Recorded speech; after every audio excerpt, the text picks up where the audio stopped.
우리에게 주시는 말씀은 5장 15절에서 23절 말씀입니다. 데살로니가전서 5장 15절에서 23절 우리 다 같이 합독하도록 하겠습니다. 시작. 삼가 누가 누구에게든지 악으로 악을 갚지 말게 하고 서로 대하든지 모든 사람을 대하든지 항상 선을 따르라. 항상 기뻐하라. 쉬지 말고 기도하라. 범사에 감사하라. 이것이 그리스도 예수 안에서 너희를 향하신 하나님의 뜻이니라. 성령을 소멸하지 말며 예언을 멸시하지 말고 범사에 헤아려 좋은 것을 취하고 악은 어떤 모양이라도 버리라. 평강의 하나님이 친히 너희를 온전히 거룩하게 하시고 또 너희의 온 영과 혼과 몸이 우리 주 예수 그리스도께서 강림하실 때에 험없게 보존되기를 원하노라. 아멘. 할렐루야. 오늘도 예수님 앞에 나오신 모든 분들 주님의 이름으로 축복합니다. 옆에 분과 인사하겠습니다. 하나님이 당신을 사랑하십니다.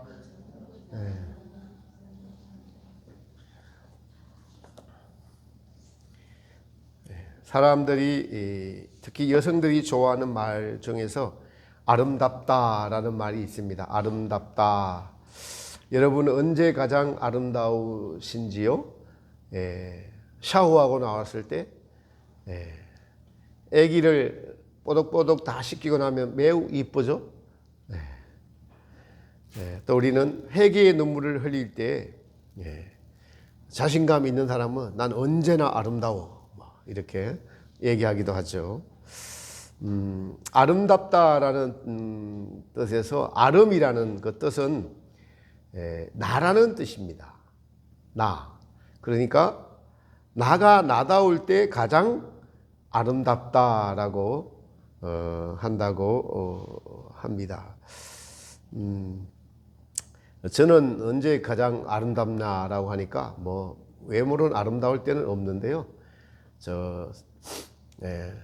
산에 가서 기도하고 내려와서 거울 한 보면은 가끔 눈이 좀 아름답습니다. 가끔. 네. 그래서 저는 이 아름다움을 이렇게 해석해 봅니다. 그리스도인들은 내가 피조물의 자리에 있을 때에 하나님이 원하시는 자리에 있을 때 나의 존재를 만드신 그 자리에 내가 있을 때 나의 마음이 하나님의 마음과 하나가 될 때 그때 가장 아름다울 것이다 라고 저는 생각을 했습니다. 그런데 우리가 나답지 않은 것이 하나님과 교통이 끊어졌다면 피조물의 주의를 잃어버렸으니까 이제 하나님께서 이루고시자 하는 것은 하나님이 원하시는 그 피조물의 위치로 돌아가는 것.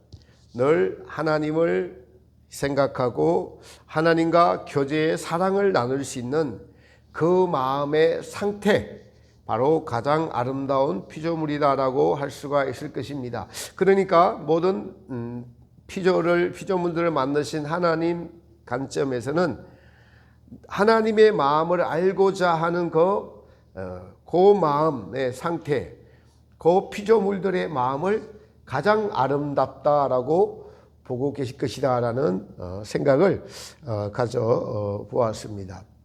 우리는 그 아름다움을 이루어가기 위하여 존재합니다.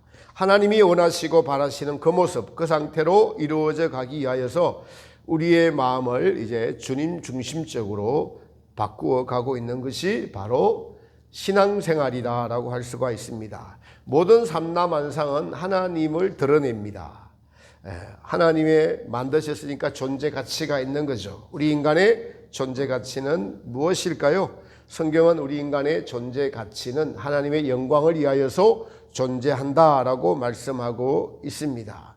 바울은 그래서 너희는 무엇을 먹든지 마시든지 하나님의 영광을 위하여서 하라라고 하셨습니다. 하나님의 영광을 위하여 지음받은 사람들이라는 뜻이죠. 하나님의 영광은 사실 하나님께서 사람을 지으신 것이 하나님을 알고 서로 사랑하라는 존재로 지으신 바 되었다라는 것입니다. 성도의 그래서 신앙의 목표는 삼위일체 하나님과의 하나됨, 하나님과의 합일, 예수님과의 일치라고 할 수가 있습니다. 그러므로 성도가 신앙생활하는 목적과 또 성도에 나아가야 될 방향은 항상 우리 주 예수 그리스도의 뜻을 향하여 나아가야 하고, 이 뜻을 향해서 나아갈 때 우리는 올바른 신앙의 지향성을 가지고 있다고 할 수가 있습니다. 매우 중요합니다. 올바른 신앙의 지향성. 이 지향성이 다르면은 하나님의 일치가 이루어지지 않습니다. 성경은 하나님의 뜻은 이것이니 너희의 거룩함이다라고 말씀하시고, 또 첫 번째 계명은 마음을 다하고 뜻을 다하고 힘을 다하고 목숨을 다하여 주 너희 하나님을 사랑하라라고 하십니다. 저는 이 첫째 계명을 해서 하나님의 창조 목적을 깨닫게 되었습니다. 하나님께서 우리에게 사랑하라고 명령하신 그 명령대로 하나님이 우리를 도리어 사랑하셨구나. 우리를 마음과 힘과 뜻과 목숨을 다하여 하나님이 우리를 사랑하셨구나. 바로 십자가에서 예수님이 그 하나님의 사랑을 우리에게 보여주셨습니다. 할렐루야. 네. 그래서 첫째 계명을 마음속에 가지고 살아가는 분들은 신앙의 방향과 가치와 목적을 알아가는 자들이고, 이룰 수 있는 여지가 있고 이룰 수 있는 가장 좋은 지혜가 첫 번째 계명에 있는 겁니다. 그러니까 하나님과 일치하는 가장 좋은 방법, 사랑이다라는 것입니다. 사랑의 하나됨이 여러분 일치입니다. 이 사랑의 일치를 위하여 우리가 해야 할 일은, 그래서 첫 번째 계명을 마음에 새기고 지키는 것이죠. 마음과 뜻과 힘과 목숨을 다하여서 하나님을 사랑하는 것입니다. 사랑이 식으면 어떻게 되죠? 냉담해진다고 합니다. 냉담해집니다. 사랑이 뜨거우면은 사랑이 불탄다, 이렇게. 사랑이 불붙는다. 참 너무 이렇게 언어라는 것이 보면은 참 표현이 너무나 참 하나님이 지으신 이 언어도 너무나 기가 막힙니다. 하나님의 사랑도 마음과 뜻과 힘과 목숨을 다하는 그 사랑이 불붙는 사랑이고, 여러분 인간의 사랑도 불붙습니다. 사랑은 서로가 하나 되는데 아주 중요한 감성이다라고 할 수가 있습니다. 근데 하나님의 사랑을 경험하지 못한 인간이, 타락한 인간이 하나님 없는 곳에서 또 그것도 사랑이 있어요. 그것이 바로 우리는 한마디로 정욕이라고 하는 것입니다. 자기 만족이라는 정욕이에요. 어떤 여자 연예인이 자기가 돈을 벌어서 정말 좋은 물건을 많이 가지고 있는 것이 최대의 행복이라고 했어요.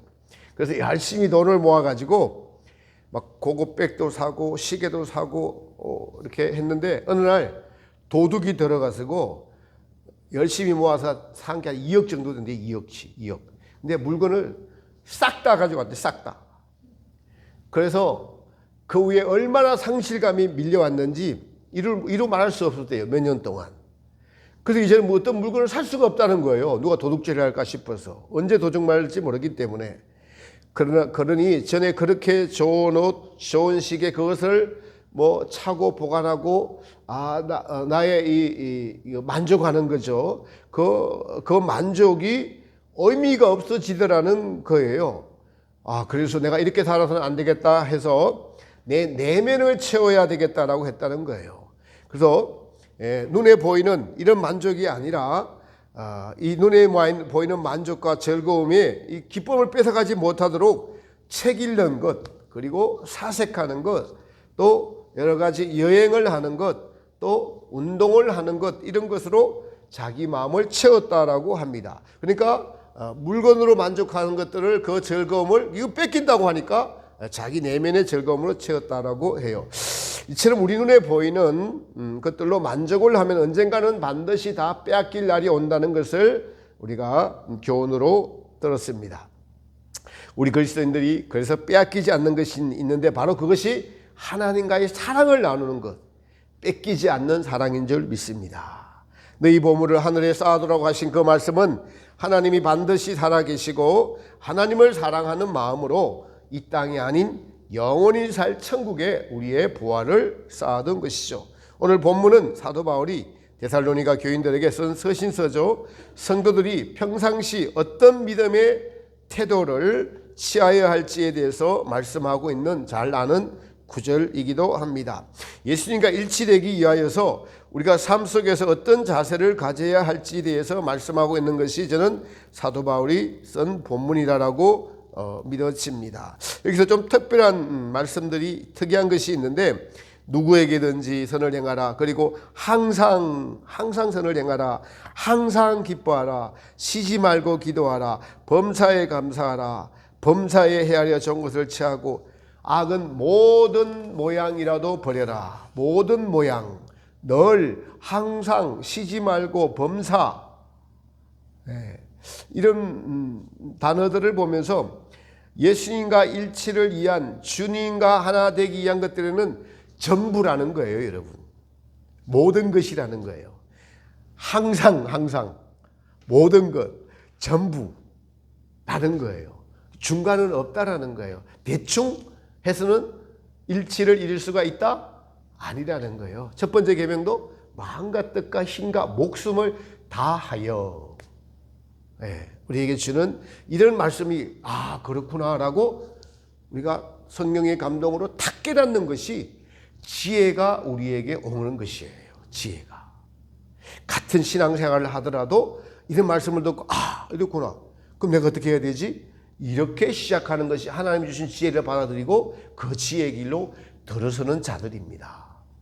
이 말은 우리가 적당히 해서는 예수님과 일치될 수가 없다.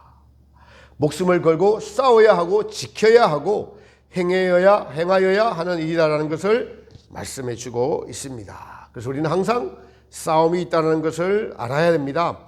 사도 바울께서 왜 항상 늘 모든 악한 모양이라도 버리라고 하십니까? 그것은 선이 아니면 악이기 때문에 그러합니다. 빛이 아니면 어둠입니다. 우리 안에서 빛은 어둠을 몰아냅니다.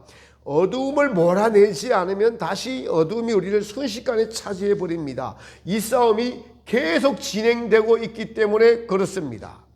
먼저 쉬지 말고 기도하라 라는 말씀. 기도는 여러 가지가 있습니다. 다니엘처럼 시간을 정해놓고 하는 기도도 있고 식사 기도도 있죠. 우리가 아침에 잠에서 깨고 나서 하나님께 하루를 주심에 대한 감사, 오늘 하루도 주님과 동행하며 살기를 원하는 청함의 기도 등이 잠깐이지만 필요합니다. 저녁에는 하루를 마감하면서 오늘 있었던 일 중에서 믿음으로 행하지 아니한 시간과 생각과 사람과의 만남 등을 돌아보면서 회개하고 하루를 마감케 하신 주님께 감사의 기도로 마치는 거죠. 이렇게 시간을 정해놓고 기도하는 것을 말하는 것이 아니라 항상 기도하라는 이 뜻은, 기도는 하나님과의 관계에서 호흡이라는 뜻이에요. 호흡이라는 뜻입니다. 우리가 숨을 쉬지 않고는 살 수 없듯이 기도는 하나님과 교통하는, 하나님과의 영과의 호흡이다라고 생각하며 늘 예수님을 생각하고 우리 안에 계신 성령님께 묻고 나아가는 삶을 의미합니다. 쉬지 말고 기도하라. 우리의 생각을 늘 관심을 주님께로 향해야 된다는 뜻입니다. 주님께 묻고 주님께서 가르쳐 주신 것을 원하며 살아가라는 뜻이죠. 이렇게 사도 바울은 우리가 숨을 쉬듯이 늘 성령님과 예수님과 교통하며 살아야 한다는 것을 알려주고 있는 것입니다. 쉬지 말고 기도하라는 것은 영의 세계에서 주님과 하나가 되기 위한 가르침의 말씀입니다. 우리는 날마다 삶을 살아가면서 사람들을 만나고 또 때로는 부딪히기도 합니다. 그럴 때 삶에 대한 자세는 선으로 악을 이겨라. 악은 그 모든 모양이라도 버리라. 여기서 선은 하나님의 말씀으로 사는 삶의 방법을 말씀하고 있는 거죠. 세상은 악합니다. 그 악한 세상을 내 마음에 받아들이지 말고 본받지 말고 타협하지 말고 세상을 사랑하지 말고 돈을 사랑하지 말고 탐욕을 부리지 말고 살아가라는 뜻입니다. 왜냐하면 너희는 하나님의 자녀이기 때문에 그러하다는 것이에요. 우리가 이러한 자세를 가지고 살아갈 때 이제 선이신 예수님과 일치를 이루어가는 것이라고 할 수가 있습니다. 그런 면에서 기도는 항상 기본적인 우리의 자세여야 돼요. 아버지와의 호흡을 하는, 교감을 나누고 있다라고 할 수가 있다면은, 그래서 삶에서의 태도는, 선으로 살아가는 태도는 일치의 방법이라고 할 수 있습니다. 바로 선으로 악을 이기라는 것이 예수님과 일치를 이루기 위한 선을 받아들이고 선의 나의 것이 되는 방법이라는 것입니다. 스웨덴버그가 인간의 영혼은 그래서 진리와 선, 이 두 가지로 구성이 되어 있다고 말하고 있습니다. 진리는 지식, 지혜, 지성 등 하나님을 아는 것이라고 한다면, 선은 행함의 의지를 말하고 있어요. 즉 인간의 영혼은 진리의 지식과 행함의 선으로 구성되어 있는데, 영이 늘 교통을 하는 기도는 심장과 같다고 할 수가 있겠습니다. 심장이 뛰어야 호흡이 가능하니까요. 우리의 지식과 의지가 살아있는 것이 되려면은 호흡이 필요하니까 그러합니다. 할렐루야. 호흡이 필요하다. 그런데 그 선은 행함을 의미한다면, 선으로 악을 이겨라, 의지적인 선의 실천을 뜻하지요. 악은 모든 모양이라도 그림자라도 버려라. 악을 미워하라. 우리 속에 시기, 질투, 미움, 엄남, 탐욕 이런 것들이 자리를 잡고 있고 차지하고 있고, 그것이 내 안에 나타날 때 그것을 없애라. 너의 마음을 차지하고 행위로 나타나지 않게 하라. 내면의 죄까지 나타나지 않도록 하라는 말씀이죠. 이것을 이루어가는 것이 바로 악을 미워하고 선을 사랑하라는 것입니다. 그러므로 우리가 여러분 주님을 원합니다, 주님을 더 알고 싶습니다 라고 하는 것은 진리시요 선의 근원이신 예수님을 알고 예수님을 내 마음속에 모시면 모실수록 우리 속에 악이 점점 자리를 잃게 되고, 선이신 예수님께서 점점 나의 자리를 차지하게 되어 간다는 가장 중요한 기초인 것입니다. 주님을 원하는 마음, 기도죠. 기도. 선으로 악을 이겨라. 우리의 탐욕을 몰아내고 온유와 사랑과 겸손과 이 모든 것의 원천이신 예수님을 모시는 것만큼 우리는 예수님이 우리를 점점점 차지하게 되고, 이 과정을 거쳐서 예수님과 우리의 마음이 일치가 되어 가는 것입니다. 그래서 여기서 우리가 예수님과 하나가 되기를 원하는 합일 일치의 원동력의 힘이, 우리는 원하는 마음을 갖고 있지 선이 없어요. 진리도 없어요. 우리는. 그래서 주님께로부터 온다는 사실을 확실히 알아야 됩니다. 확실히 알아야 돼요. 경험을 하라는 겁니다. 모든 능력은 하나님께로부터 옵니다. 선의 능력은. 제가 자주 말씀드린 것이, 태양이 떠 있고 호흡을 하고 눈으로 보고 전부 다 하나님의 능력입니다. 그러면 좀 이해가 되죠? 예, 물질도 그러하듯이 선한 모든 원동력도 하나님으로부터 와야 된다. 빛이 비춰줘야지 내가 깨닫게 된다. 우리 안에 있는 내가 뭐 잘나서 그런 게 전혀 없다라는 거예요. 그래서 이것은 주님께서 우리를 사랑하시고 주시는 은혜요, 주님의 능력이라는 거예요. 십자가의 능력, 우리에게 주시는 사랑의 능력, 주님께로부터 사랑의 능력이 와야 사랑할 수 있어요. 주님께로부터 세상을 이기는 능력이 와야 세상을 이길 수 있어요. 그 능력의 원천이 예수 그리스도이신 줄 믿으시기를 바랍니다. 경험하면 할수록 이것이 얼마나 확실한지, 얼마나 그리고 중요한지 모르겠습니다. 왜냐하면 우리는 나도 모르게, 제가 자주 말씀드리는 악이라는 것은 모든 선한 것조차도 자기 거로 싹 받아들여갖고 내 걸로 포장시켜서 말이어 나갈 때는. 그래서 그렇습니다. 내 것이 아니에요. 일치를 이루는 원동력은 주님께 있어요. 나는 원할 뿐이에요. 순종할 뿐이에요. 그럴 때 주님의 선이 나를 차지해 가시는 것이다라는 것입니다. 그렇습니다. 우리의 것으로 일치하는 것이 아니에요. 주님의 것으로 우리가 변화되어 가는 것입니다. 우리의 것은 죄악성과 정욕으로 가득 차 있기 때문에 주님은 우리에게 보혈의 은총으로 준비해 주신 성령님의 맑은 물을 항상 준비하고 부어 주시죠. 우리가 삶의 방편에서 온전치 않기 때문에 선으로 악을 이기지 못할 때가 자주 발생합니다. 그럴 때 우리가 기도로 요청을 하면 주님은 맑은 물에 성령님의 물을 부어 주셔서 우리의 죄지은 마음과 행실을 정결케 해 주십니다. 살면서 화가 나기도 하고 절망하기도 하고 실패하기도 하지만 우리가 쉬지 말고 기도하려는 자세를 갖추고 있으면 우리는 다시 주님과 하나가 되어 가는 편을 쉽게 선택할 수 있습니다. 이게 매우 중요한 거예요. 이걸 하다가 끊기고 일주일 끊기고 한 달 끊기면 안 되는 거예요. 다시 원위치가 되는 거예요. 그래서 쉬지 말고 계속 기도하면서 하는 것이 주님과 일치가 되어가는 너무나 중요한 것이기 때문에 사단은 이것을 빼앗으려고 온갖 일들을 일으키고 우리로 그 일을 하지 못하게 하는 것입니다. 요한복음 15장에 보면 그래서 포도나무 가지에서 포도나무와 가지의 비유를 드시면서 가지가 포도나무에 붙어 있지 않으면 열매를 맺을 수 없느니라고 말씀하시죠. 쉬지 말고 기도하라는 것은 우리 편에서 주님께 붙어 있으려고 하는 최고이자 최선이자 가장 기초적인 자세임을 알려주고 계시는 것입니다. 주님이 우리를 사랑하시고 죽기까지 모든 것을 다 내어주셨지만 우리가 할 일, 즉 쉬지 않고 기도하지 않으면 우리 안에 뿌리 박힌 죄성과 정욕이 우리를 지배하므로 이렇게 지배를 당할 때는 우리는 주님과 일치되는 삶이 아니라 자기의 만족을 위하여 살아가므로 주님과 일치를 이루지 못하는 거예요.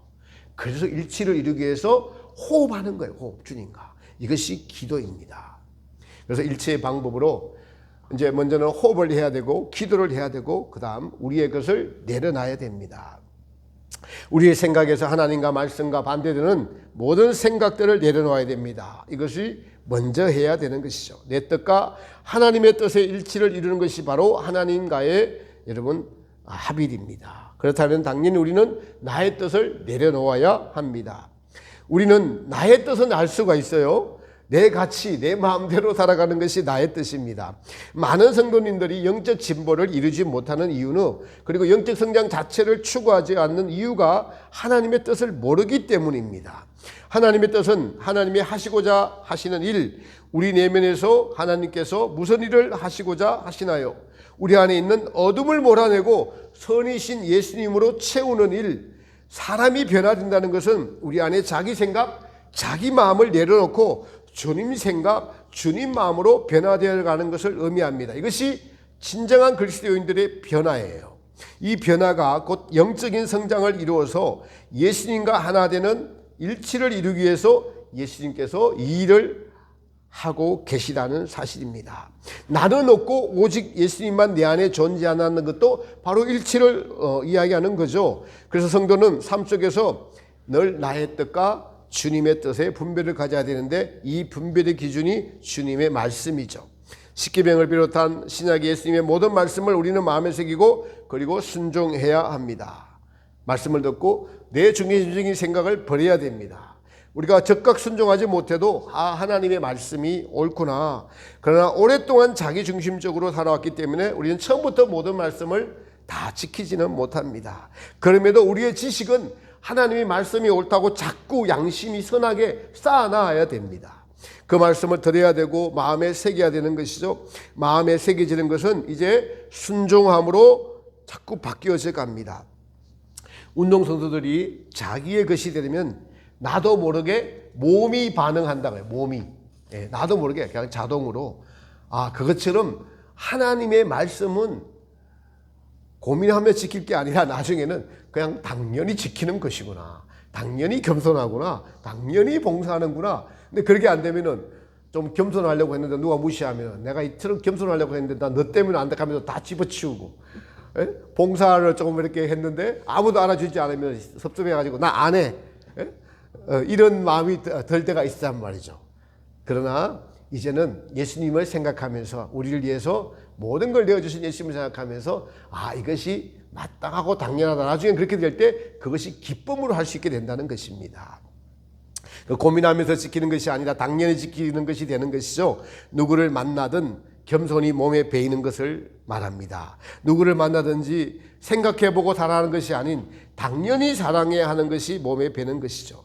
마음을 정결케 한 후에 우리의 순종이 여기까지 이르러야 우리는 주님과 하나가 되는 일치에 이르게 될 것입니다. 순종은 하나님의 뜻에 나의 뜻을 일치시키는 방법인 것입니다. 그러므로 성도는 이제 모든 말씀에 즉각 순종하고 절대적으로 순종하겠다는 그 자세를 갖추어야 하는데, 그것은 내가 이제 하나님의 모든 말씀에 무조건 순종하고 그 순종을 뒤로 미루지 않겠다는 자세를 계속 갖추는 것입니다. 여러분, 이 자세를 갖출 수 있는 여러분 되시기를 축복합니다. 그것이 일치의 가장 반드시 해야 될 방법입니다. 반드시 해야 될 방법입니다. 그러면 우리에게 교훈을 주는 것이, 존재하는 모든 것이 하나님의 뜻을 위해서 존재한다는 사실을 인정하고 나의 생각을 자꾸 하나님이 살아계시지. 하나님은 반드시 살아계셔. 그 생각을 자꾸 집어넣어야 돼. 반드시 하나님은, 같이 한번 해볼까요? 하나님은 반드시 살아계십니다. 표정을 보니까 조금, 그리고 내 안에 예수님의 그 존재를 자꾸자주 생각하고 감사하고, 그리고 그분의 뜻을 수시로 구하는 것입니다. 그리고 성령께서 이제 감동을 주셔서 영적인 분별을 하게 하시는 것이죠.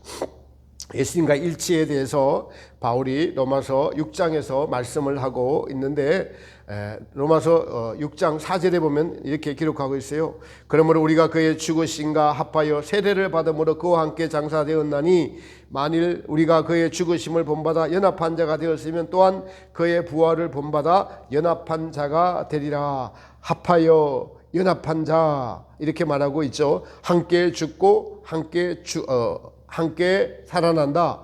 그래서 우리가 먼저 예수님과 함께 죽고 함께 살아났다. 함께라는 것이 일치라는 거예요. 함께 죽어야 함께 살아날 수 있다는 거예요. 죽는 것이 먼저예요. 그러니까 내 생각, 내 마음, 자아, 이것이 죽어야 다시 예수님 것으로 하나가 될 수가 있다라고 말씀하고 있는 것입니다. 그래서 이 연합의 손, 사랑의 손을 주님께서 먼저 내미셨어요. 우리는 그 손을 붙잡아야 됩니다. 마음에 새기고 살아야 된다는 것이죠.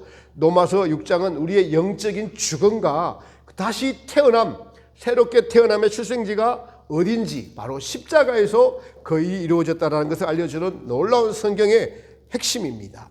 사람들이 이 땅의 시작이 출생이고 끝이 육체의 죽음입니다. 그런데 우리 영혼은 시작은 있으나 죽음은 없습니다. 영혼이 아담과 하와의 죄로 말미암아 하나님과 단절이 되었습니다. 단절이란 소통할 수가 없는 관계였어요.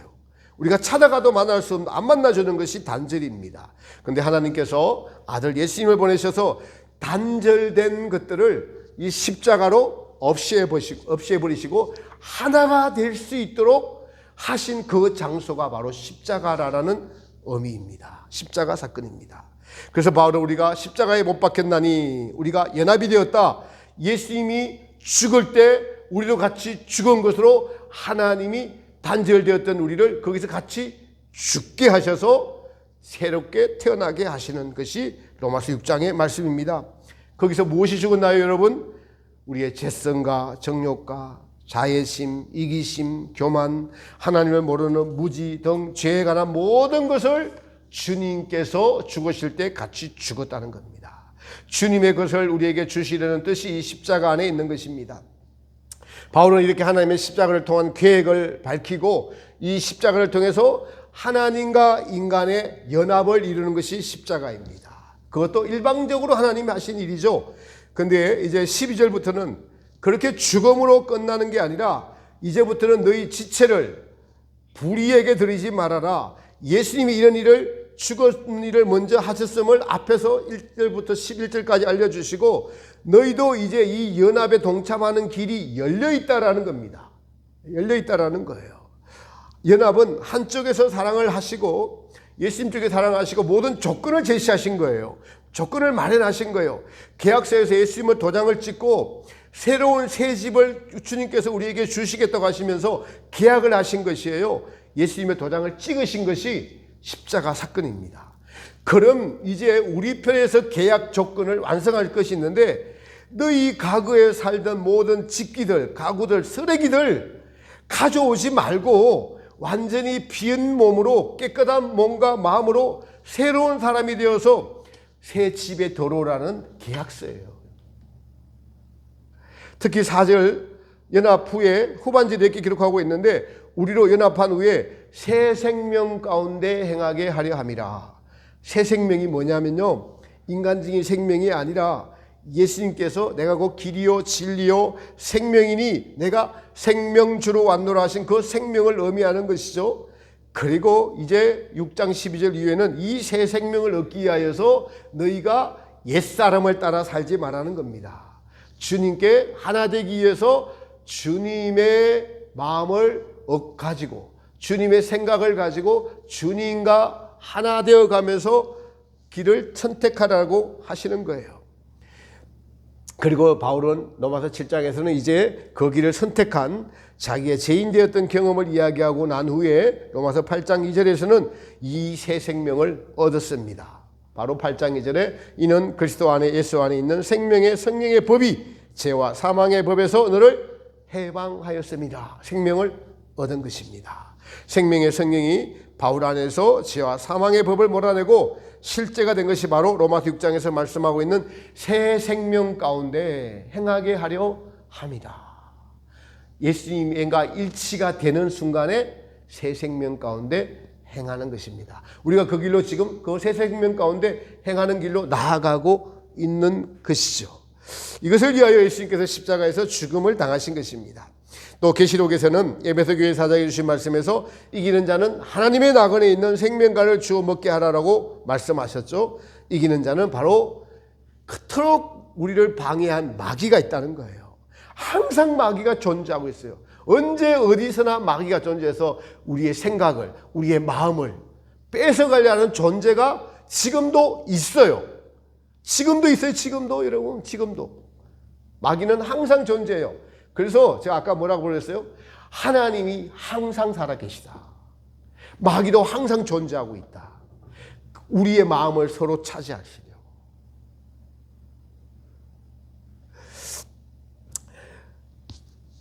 마귀와 세상과 역경을 이긴 사람들이 바로 생명을 얻은 자들이고 예수님과 연합된 일치된 분들입니다. 저는 일치라는 단어가 좀 더 와닿습니다. 그것은 왜냐하니까 마음의 일치, 마음이 하나가 된다. 누구의 마음으로 하나가 되는 것을 말한가요? 예수님의 마음으로 하나가 되는 것을 의미합니다. 생명하면은 너무 먼 것 같았는데 마음 하니까 조금 더 쉽게 다가오더라고요. 예수님의 마음과 하나가 되는 것. 그래서 생각도 예수님, 마음도 예수님, 감정도 예수님으로 만족하고 이것이 이루어져 가는 것이 예수님과 일치되는 것입니다. 우리가 잘 아는 마태복음 13장에서는 자기 소유를 다 팔아 그 부활을 샀느니라. 자기 소유가 무엇일까요? 자기 생각, 자기 뜻, 자기 마음, 자기 만족, 자기 행복, 이런 것들이 다 자기 소유입니다. 그런데 이런 것들을 팔아라고 말씀하고 계시고 우리의 내면에서 성령께서 도와주셔서 이런 것들을 하나씩 하나씩 상황에 맞게 알려주시고 그것이 어둠에 속한 일이고 예수님을 사랑하지 않는 것임을 알려주셔서 팔아라 라고 말씀하고 계시는 것입니다. 여러분, 예수님의 생명, 예수님의 마음이 무슨 마음일까요? 성경에 나와 있죠. 예수님은 나는 마음이 온유하고 겸손하라고 하십니다. 그리고 갈라디아에 나타난 성령의 열매들은 곧 예수님의 마음, 성품을 말씀하고 있는 것입니다. 사랑과 희락과 평과 오래 참음과 자비와 양선과 충성과 온유와 절제, 이런 것들이 다 주님의 성품이죠. 여기에다가 또 정직하고 겸손한 용기 있는 것까지, 이러한 마음으로 우리가 바꾸어지는 것, 예수님의 마음으로 바꾸어지는 것, 이것이 성경의 보화입니다. 이 부활을 캐내라. 우리의 더러운 자기 사랑의 마음을 십자가에서 처리하셨습니다. 이것을 믿는 자에게 해당이 돼요. 이 사실을 말씀을 통해서 우리 양심에 깨닫고 난 후에 회개하면서 주님의 마음으로 바꾸어 달라고 하는 과정이 반드시 필요합니다. 주님은 이 마음을 주러 오셨습니다. 사랑하는 성도 여러분, 우리는 세상에서 가장 귀하고 가치 있는 것을 발견했습니다. 부지런히 자기 소유를 팔아 주님의 마음을 주님이 주시고자 하는 그 마음과 하나가 되시기를 축복합니다. 눈이 오나 비가 오나 기쁘거나 슬프거나 세상이 어떻게 변해도 나는 이 진리 이것만은 절대로 놓치지 않으리. 성경에 그렇게 말씀하고 있습니다. 주님의 마음을 아는 자가 됩시다. 그 마음을 알면은 십자가에서 우리를 그토록 사랑하셔서 자기를 다 주시고자 하시는 그 마음을 알 수가 있고 그것을 위해서 힘써야 됩니다. 그러면 그 마음이 나의 것이 점점 되어져 가는 뺏기지 않는 보물을 이 땅에서 가지게 되고 결국에는 최종적으로 일치하고자 하는 이 불같은 마음이 갈망하는 마음이 우리 안에서 넘치게 되고 그것이 주님으로부터 온다는 사실, 주님의 능력으로부터 와서 주님이 나를 변화시키고 주님의 마음을 주신다는 이 사실. 이 설교를 준비하며 이 길로 초청을 받고 이 길을 가는 저와 여러분 참으로 주님께 너무 감사한 마음이 들었습니다. 이 미혹이 많고 또 어려운 현실 속에서 저는 이 길을 놓치지 않고 갈 수 있도록 지금까지 붙잡아 주신 주님께 감사하며 도와주십시오. 또 조금도 흔들리지 않고 이 길을 잘 갈 수 있도록 도와달라고 주님께 요청을 해보았습니다. 사랑하는 성도 여러분, 주님과의 일치가 연합되는 것, 이것이 생명을 얻는 것이고 이것은 가거나 말거나 할 길이 아니라 반드시 가야 할 길이고 그리고 포기하지 않고 가야 될 길이고 그리고 쉼없이 달려야 될 길이고 이 길 위해서 쉬지 말고 기도하고 모든 악은 버리라고 말씀하시고 어떤 일이 있어도 모든 일은 너희의 일치를 위한 일이니까 그 일을 통해서 나의 뜻을 발견하고 감사하라는 것이 바로 사도 바울을 통해서 일치를 향한 이 우리에게 주시는 귀한 말씀입니다. 이 길을 열심히 달려가는 자 여러분 되시기를 예수님의 이름으로 축복합니다. 찬송가